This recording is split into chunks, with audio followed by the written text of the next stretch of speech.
ಎಲ್ಲರಿಗೂ ನಮಸ್ಕಾರ friends, welcome to MRD. Loft racing pigeons. Friends, ಇವತ್ತು ನಾನು ನಂದು ಬ್ರೀಡಿಂಗ್ ಲಾಫ್ಟ್ ಸೆಟಪ್ ತೋರಿಸ್ತಾ ಇದ್ದೀನಿ. ಯಾವ ರೀತಿ ಬ್ರೀಡಿಂಗ್ ಬಾಕ್ಸ್ ಮಾಡ್ಕೊಂಡಿದ್ದೀನಿ ಅಂತ. ಇದು ಕಂಪ್ಲೀಟಾಗಿ ಕಟ್ಟಿಗೆಯಿಂದ ಮಾಡಿರೋದಂಥದ್ದು. ಹಲಿಗೆಗಳು ಎಲ್ಲ ಪ್ಲೇಸ್ ಮಾಡಿಕೊಂಡು ರೆಡಿ ಮಾಡಿರೋದು ನೋಡ್ಬೋದು.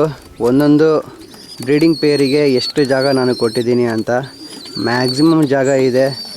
ಮರಿಗಳಿಗೆ ಫ್ರೀಯಾಗಿ ಕಾಳು ತಿನ್ನಿಸೋದಕ್ಕೂ ಇದೆ, ಮೊಟ್ಟೆ ಕಾಯಿಸೋಕ್ಕೂ ಇದೆ.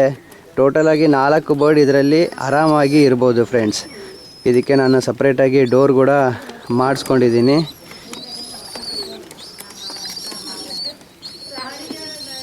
ಏನಾಯ್ತಾರೆ ಇವರು.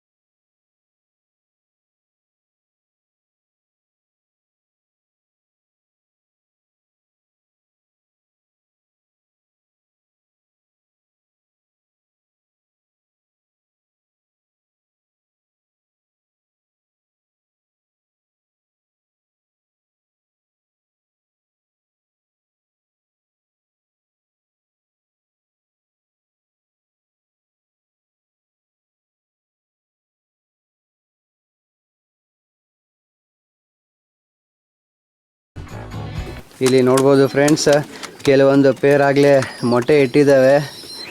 ಬರ್ಡ್ ಎಷ್ಟು ಫ್ರೀಯಾಗಿ ಒಳಗಡೆ ಕುತ್ಕೊಂಡಿದೆ ಅಂತ ನಿಮಗೆ ಇಲ್ಲಿ ಕಾಣಿಸುತ್ತೆ. ಹಿಂದೆ ಸ್ಲೈಟಾಗಿ ಗ್ಯಾಪ್ಸ್ ಕೊಟ್ಟಿದ್ದೀನಿ ಒಂದೊಂದು ಹಲಿಗೆಗೆ. ಏನಂದರೆ ಅಲ್ಲಿ ಗಾಳಿ ಹೋಗಲಿ ಅಂತ. ಮರಿಗಳು ಯಾವನ ರೆಕ್ಕೆ ಹೊಡೆದಾಗ ಕೆಲವೊಂದು ಸಲ ಬ್ರೀಡಿಂಗ್ ಪೇರ್ ಇದರಲ್ಲೇ ಮೇಟ್ ಆಗ್ತವೆ ಫ್ರೀಯಾಗಿ.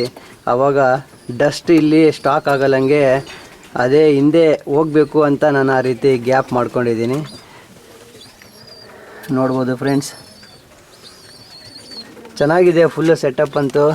ಬರ್ಡ್ಸ್ ಕೂಡ ಚೆನ್ನಾಗಿ ಫ್ರೀಯಾಗಿ ಮರಿಗಳಿಗೆ ಕಾಳು ತಿನ್ನಿಸೋದಕ್ಕೆ.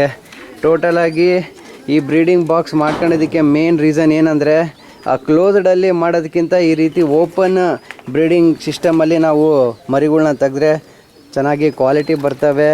ಹೊರಗಡೆ ಬರ್ಡ್ಸ್ ಎಲ್ಲವೂ ಏನು ಬೇಕವು ತಿಂತವೆ.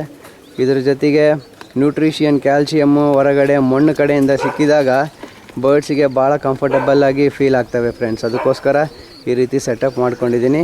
ಈ ವಿಡಿಯೋ ನೋಡಿ ನಿಮಗೆ ಇಷ್ಟವಾದರೆ ಈ ವಿಡಿಯೋನ ಲೈಕ್ ಮಾಡಿ ಫ್ರೆಂಡ್ಸ್. ಮತ್ತು ಇನ್ನಷ್ಟು ವೀಡಿಯೋಸ್ಗಾಗಿ ನನ್ನ ಚಾನಲ್ಗೆ ಸಬ್ಸ್ಕ್ರೈಬ್ ಮಾಡಲು ಮರಿಬೇಡಿ. Thank you one and all.